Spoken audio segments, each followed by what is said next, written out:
How to cancel Adobe subscription without paying any fee. Hello everyone, welcome to our channel. Let's see how we can do it. So for this, when you try to cancel your subscription, you can see that there are various terms and conditions, and for each and every plan out there, there is some fee when you are trying to cancel your subscription. Like for this one, the annual plan, you have to pay at least 50% of your remaining contract obligation. So this will come up quite huge if it is an annual plan.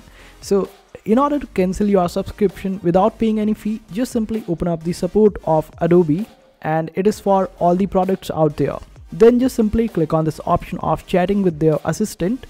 And sometimes they might reject your application when you are trying for the first time. Just keep trying, and for the second time you might be able to convince them that you are financially broken and you don't have money to pay the subscription or for the cancellation fee.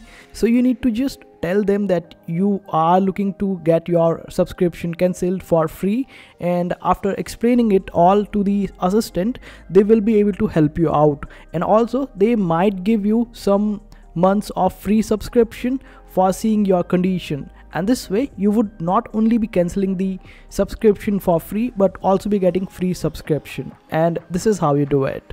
I hope this video was helpful. Make sure to hit that like button and also subscribe to our channel for more helpful videos.